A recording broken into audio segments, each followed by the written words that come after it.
Assalamualaikum warahmatullahi wabarakatuh. Salam sejahtera untuk kita semua.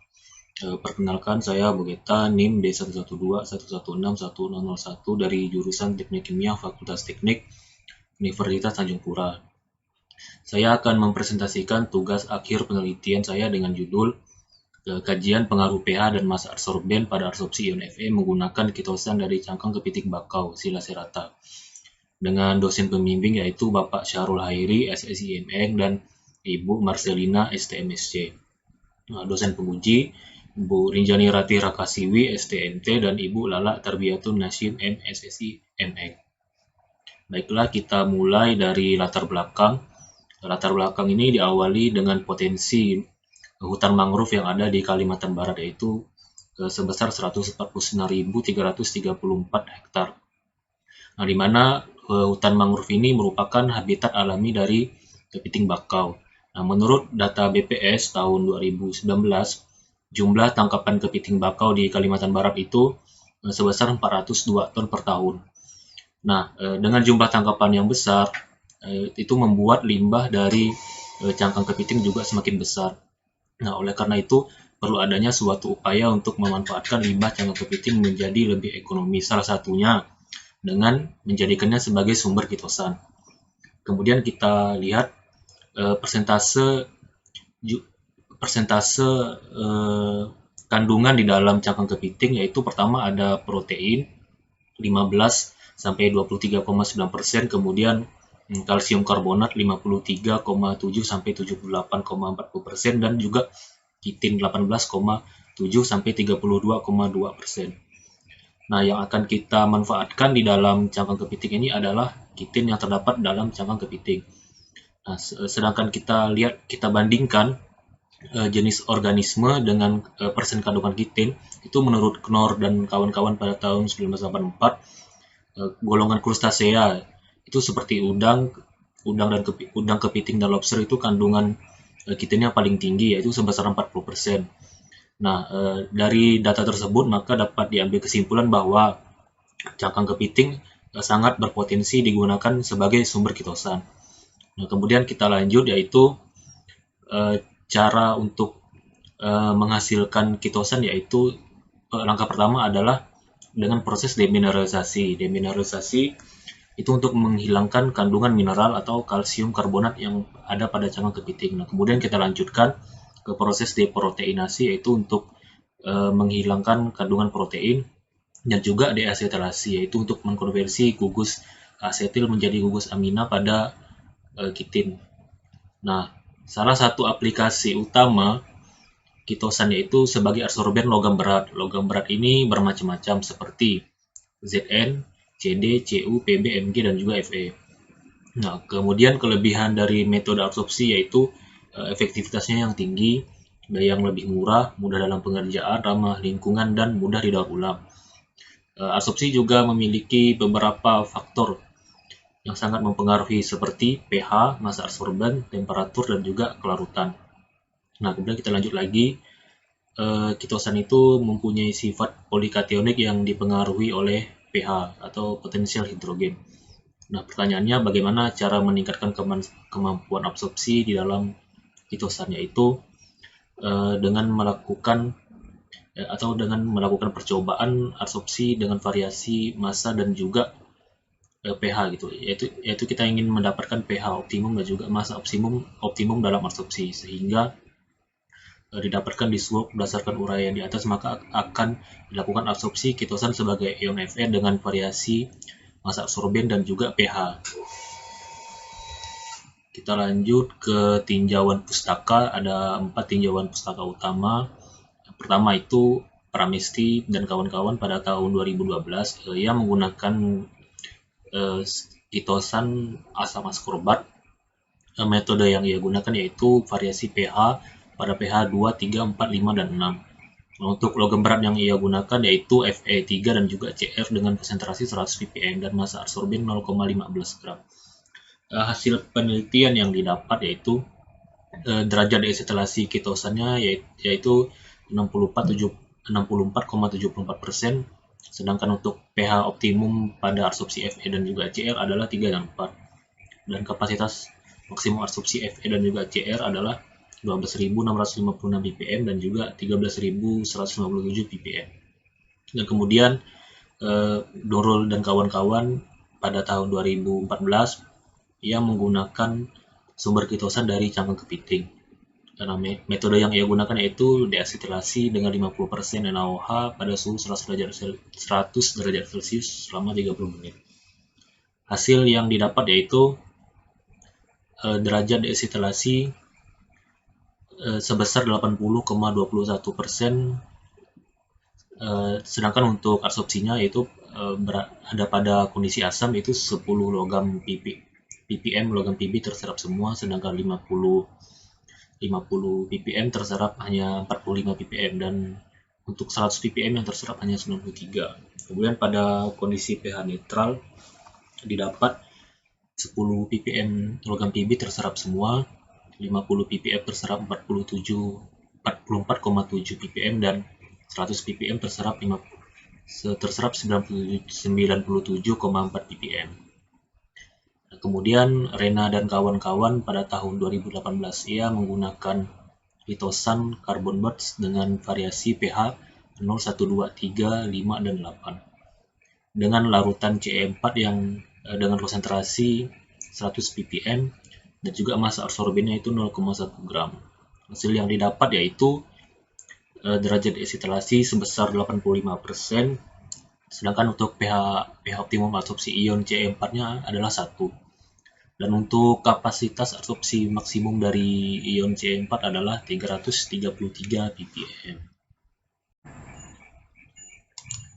Nah, kemudian kita lanjut, Marzuki dan kawan-kawan pada tahun 2018 ia menggunakan cangkang udang. Sumber ketosan yang ia gunakan yaitu cangkang udang. Metode yang ia gunakan yaitu variasi pH pada pH 2, 3, 4, 5, 6, 7, dan 8.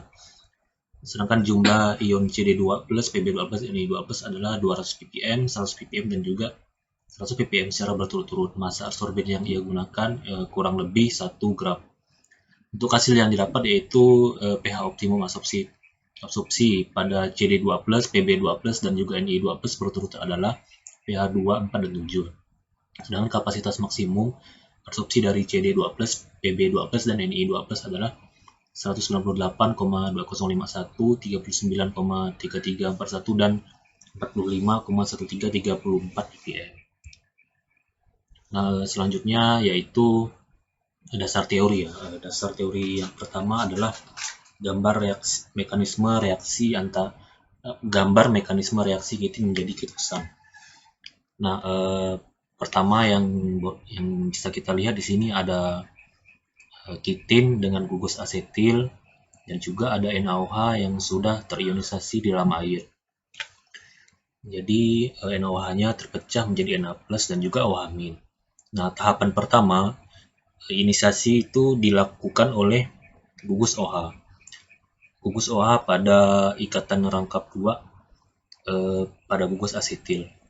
Nah, mengapa OH ini menyerang ikatan rangkap 2? Karena adanya perbedaan muatan parsial, di mana OH ini muatan parsialnya sangat-sangat negatif, dan juga gugus asetil pada kitin itu muatan parsialnya sangat-sangat positif, sehingga saling menyerang satu sama lain.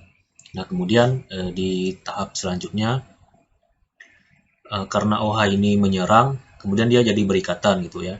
Jadi berikatan OH, dan karena O ini kehilangan satu tangan karena elektron kan punya dua tangan gitu ya, atau 2 elektron bebas.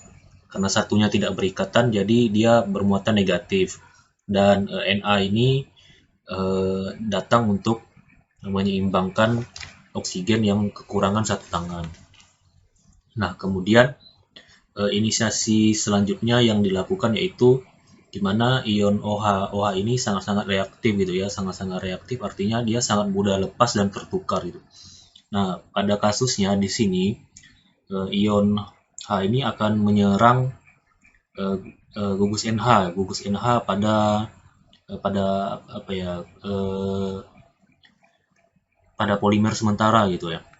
Maksudnya karena oh H ini sangat mudah tertukar, jadi H ini menyerang NH sehingga menjadi NH2+.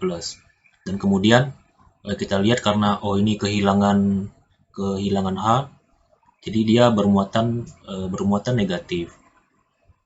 Nah, karena O di sini negatif dan di sini sama-sama negatif, kemudian dia membentuk suatu ikatan rangkap 2O. Nah, kemudian gugus NH2+ ini akan melepas gugus asetil tersebut. Nah, ketika gugus asetil tersebut terlepas, maka gugus NH2+ ini berubah menjadi gugus NH gitu, karena dia sudah melepaskan satu elektron. Dan kemudian ini hasil sisanya yaitu gugus asetil dan yang sudah dan keberadaan NH di sini untuk menyeimbangkan muatan negatif pada gugus asetil. Kemudian dasar teori yang kedua yaitu interaksi antara ion Fe dengan kitosan. Nah, kita tahu sendiri jika gugus NH2 ini itu mempunyai muatan parsial negatif, sedangkan Fe3+ yang sudah terlarut dalam air ini mempunyai muatan positif. Nah, karena perbedaan muatan tersebut positif dan negatif, maka ada reaksi elektrostatik yang terjadi gitu, sehingga mereka bisa berikatan secara elektrostatik disebabkan karena perbedaan muatan parsial antar molekul. Kemudian hipotesis. Nah, berdasarkan latar belakang, tinjauan pustaka dan dasar teori, maka diperoleh hipotesis sebagai berikut, yaitu pertama, jika kitosan dengan derajat deasetilasi tinggi terbukti mampu mengabsorpsi ion logam berat seperti Ce4+, Cr2+, Cd2+, Ni2+, dan juga Pb2+, maka seharusnya kitosan juga mampu mengabsorpsi ion Fe. Dan kedua, jika sifat polikationik gugus amina pada kitosan dipengaruhi oleh pH, maka seharusnya akan ada pH optimum dalam proses absorpsi ion Fe. Yang ketiga, massa absorben adalah salah satu faktor yang mempengaruhi absorpsi. Maka jika semakin banyak massa absorben kitosan, maka seharusnya semakin banyak juga ion Fe yang terabsorpsi. Kemudian kita lanjut ke metodologi. Metodologi ini ada alat dan bahan. Alat dan bahannya pertama untuk alatnya ada hot plate dan magnetic stirrer, ayakan, oven, termometer, glass beaker, spatula, cawan petri, pipet volume, dan neraca analitik. Untuk bahan yang digunakan itu ada cangkang kepiting, metil oren, aquades, HCl, NaOH, dan FeCl3 heksahidrat. Nah, langkah pertama yang dilakukan yaitu cangkang kepiting itu dibersihkan dari sisa-sisa daging dan dicuci dengan air bersih. Kemudian dihaluskan dengan blender atau crusher dan kemudian diayak hingga ukuran 80 mesh. Setelah itu kita dapatkan serbuk cangkang kepiting. Nah, baiklah, pertama metodologi yang berikutnya yaitu isolasi kitin. Yang pertama ada proses demineralisasi serbuk cangkang kepiting, itu ditambahkan larutan HCl 1 molar dengan perbandingan 1:10. Kemudian dipanaskan pada suhu 90 derajat Celcius selama 3 jam dan diaduk menggunakan magnetic stirrer. Kemudian setelah itu didinginkan dan disaring padatan yang diperoleh. Kemudian dicuci lagi menggunakan aquades dan dikeringkan pada oven pada suhu 105 derajat Celcius hingga berat konstan. Selanjutnya didinginkan pada suhu kamar dan ditimbang berat akhirnya. Kemudian kita dapatkan serbuk kepiting bebas mineral.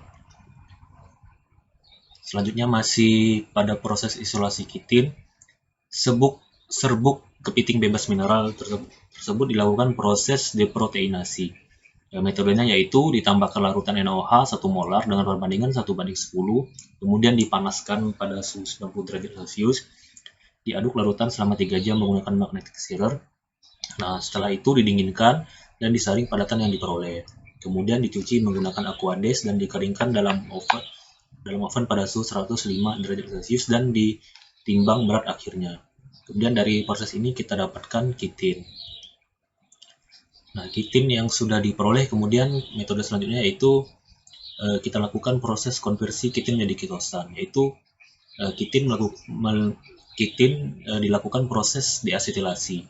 Nah, metode yang digunakan yaitu kita tambahkan dengan NaOH 11,75 molar dengan perbandingan 1:10 pada suhu 60 derajat Celcius. Kemudian kita aduk menggunakan magnetic stirrer selama 2 jam dan didinginkan pada suhu kamar, kemudian disaring endapan yang diperoleh. Setelah itu dicuci dan dikeringkan dalam oven pada suhu 105 derajat Celcius. Kemudian didinginkan pada suhu kamar dan ditimbang berat aktifnya. Nah, dari hasil ini kita dapatkan ketosan. Nah, ketosan yang didapat akan dianalisis secara kuantitatif menggunakan instrumen FTIR. Nah, berikutnya adalah pembuatan larutan standar Fe. Serbuk FeCl3 heksahidrat pertama yaitu dilarutkan dengan cara ditimbang 1,21 gram serbuk FeCl3 heksahidrat, kemudian dilarutkan dalam 250 ml Aquades, kemudian dikocok hingga homogen, dan kemudian didapatkan larutan induk Fe 1000 ppm.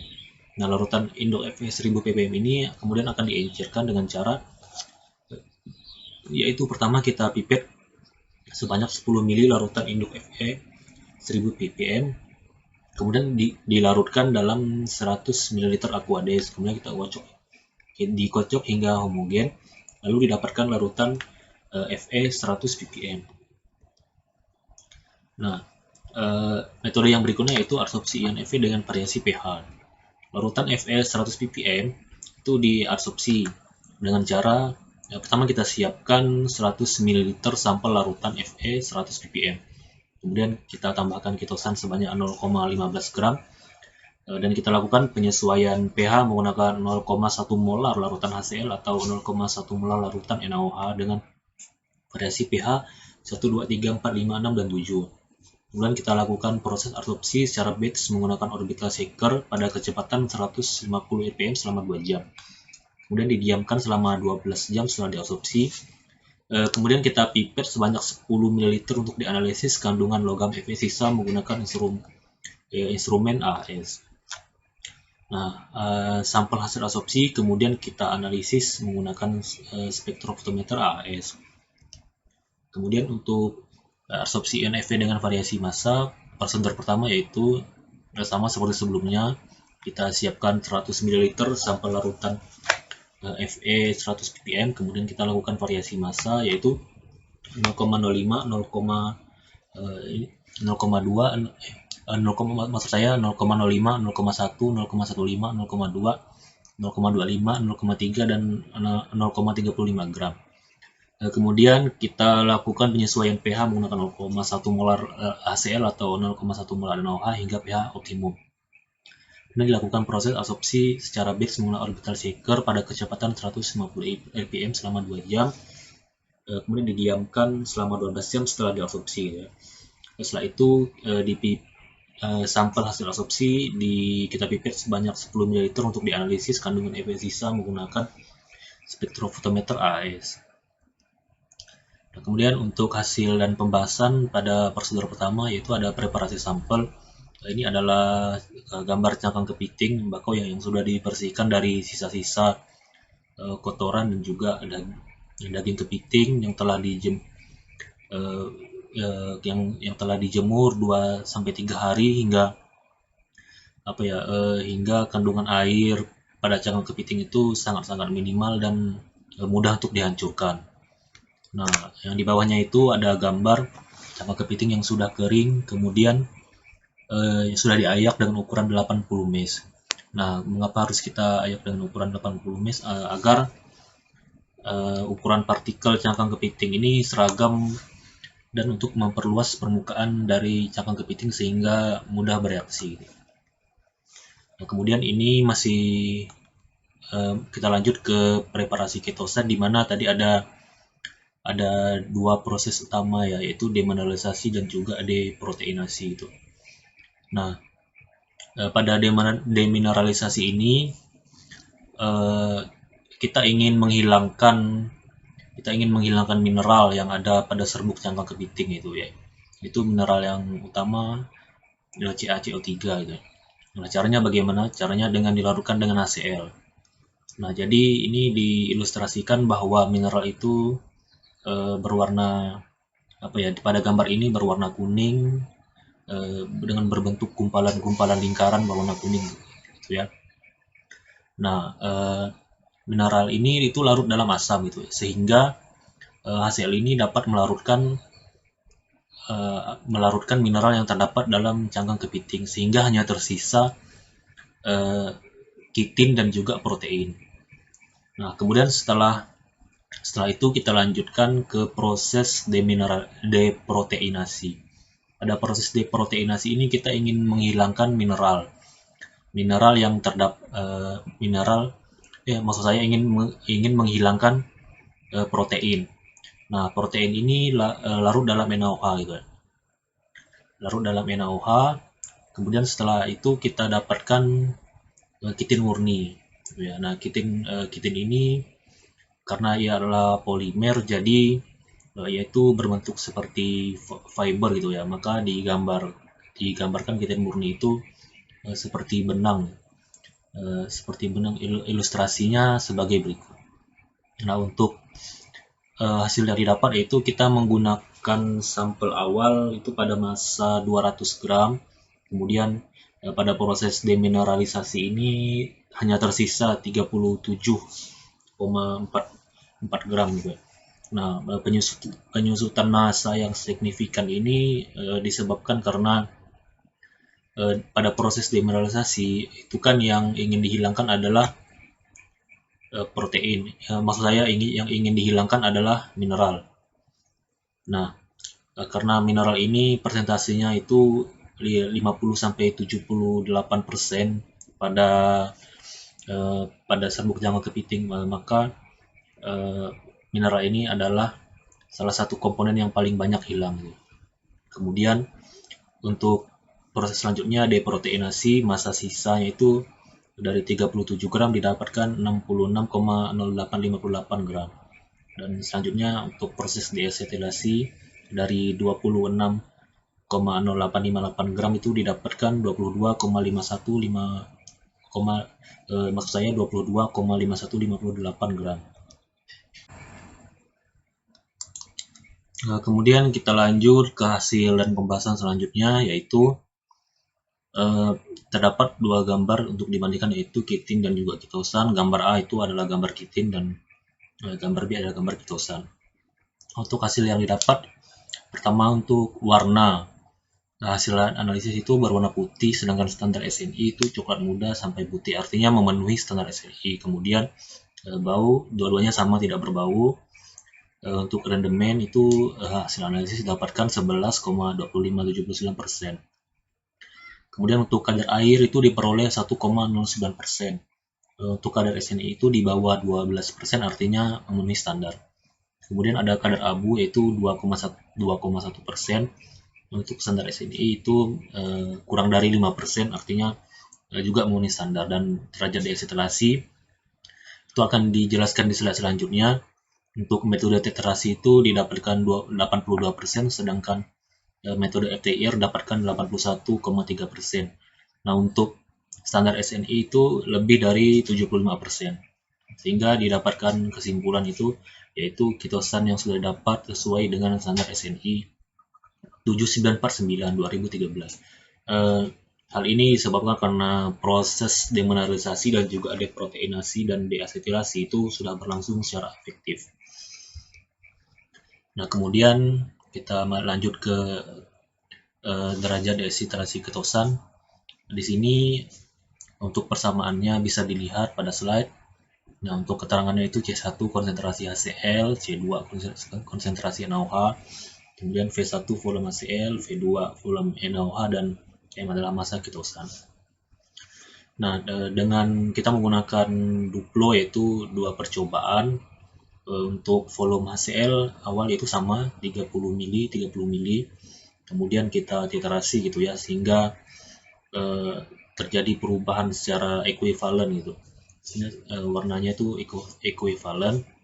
Untuk percobaan pertama yaitu volume NaOH yang dibutuhkan adalah 14 mili, sedangkan percobaan kedua 15 mili. Untuk warnanya sama-sama jingga, dan berdasarkan data percobaan 1 dan 2 didapatkan nilai derajat asetilasi percobaan pertama yaitu 83%, dan percobaan kedua 81%. Kemudian kita rata-ratakan didapat 82%.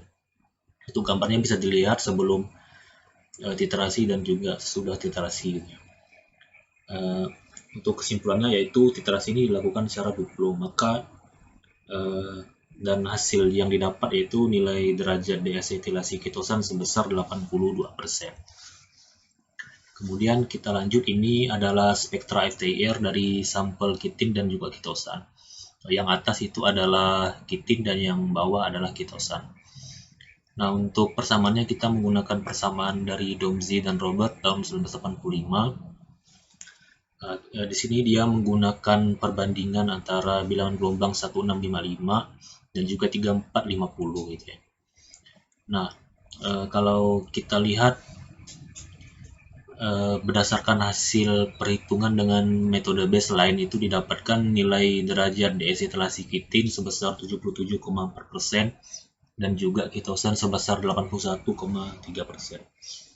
Nah, jika kita lihat kembali spektra IR kitin dan ketosan ini terlihat mirip atau bahkan tidak ada nyaris tidak ada perbedaan sama sekali. Hal ini disebabkan karena pada dasarnya derajat deasetilasi itu menggambarkan persentase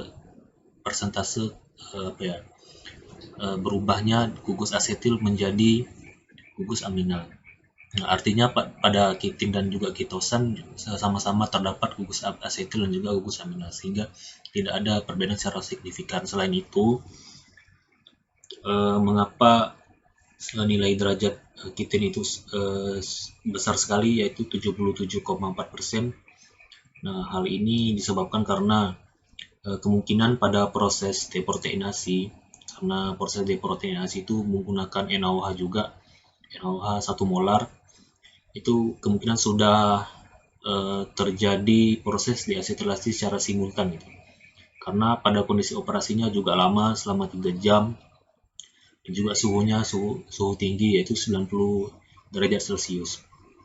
Nah, jika kita lihat ketosannya tidak perbedaan nilai derajat deasetilasinya tidak nampak secara signifikan gitu. Nah, mungkin hal yang terjadi pada hasil penelitian ini dapat disimpulkan bahwa pada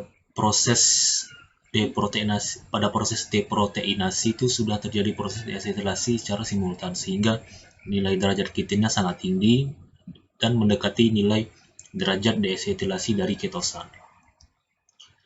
Kemudian kita lanjut untuk ke aplikasinya. Pertama yaitu aplikasi absorpsi ion Fe oleh ketosan dengan variasi pH. Nah, di sini ada grafik, gambar, dan juga tabel. Nah, untuk gambarnya bisa dilihat pada pH 1 sampai 7. Kita lihat pada pH 1 dan 2 itu larutan airnya itu nampak sangat kuning sekali. Nah, hal ini diindikasikan karena masih terdapat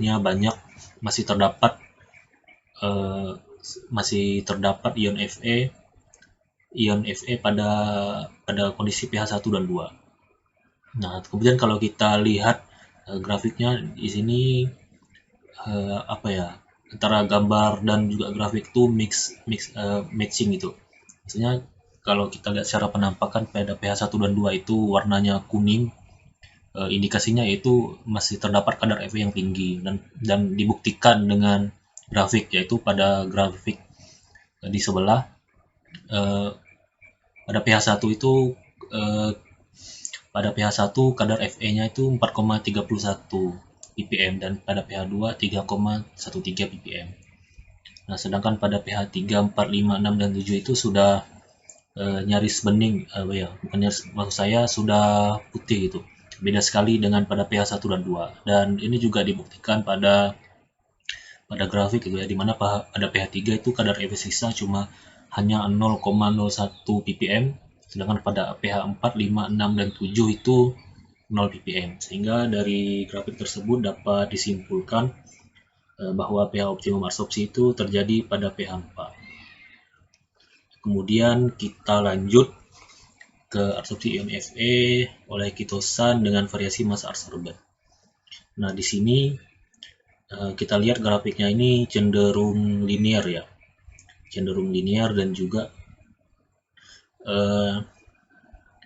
kalau kita lihat massa kitosan yang digunakan yaitu 0,05 sampai 0,35 gram. Nah, pH yang kita gunakan yaitu pH optimum dari hasil sebelumnya, yaitu pada pH 4.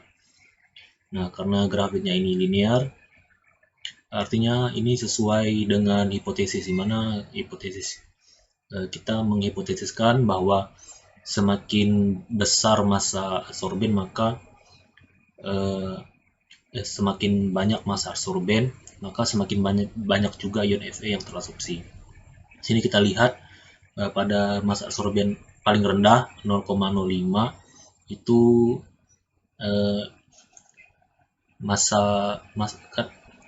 kadar Fe terserapnya itu atau massa setelah proses absorpsi kadar Fe dari massa setelah proses absorpsinya itu hanya 1,53 ppm, itu paling besar. Kemudian pada massa kitosan 1 gram itu 1,25, terus lanjut 0,15, 0,2 sampai dengan pada variasi 0,35 gram itu 100 ppm ion Fe itu terserap semua. Nah, dari hasil analisis tersebut maka dapat kita ambil kesimpulan pada variasi massa 0,35 gram massa adsorben itu 100 ya kitosan mampu mengabsorpsi 100 ppm ion Fe.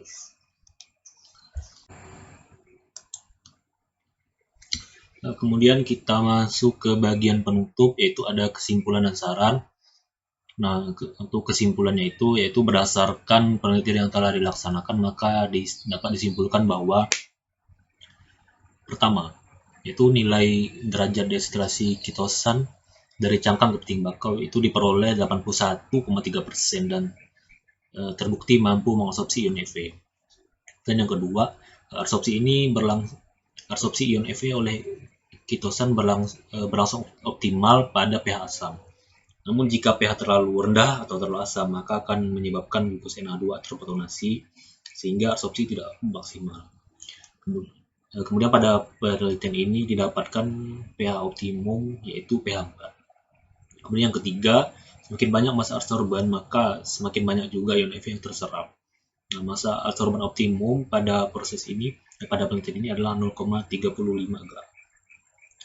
Untuk sarannya ada 3 itu ya, berdasarkan penelitian yang dilakukan ada beberapa saran, yaitu pertama, sebaiknya kita mengkaji efektivitas kitosan terhadap absorpsi pada ion logam berat yang lain itu, seperti Mn, Pb, Cu, dan juga Mg.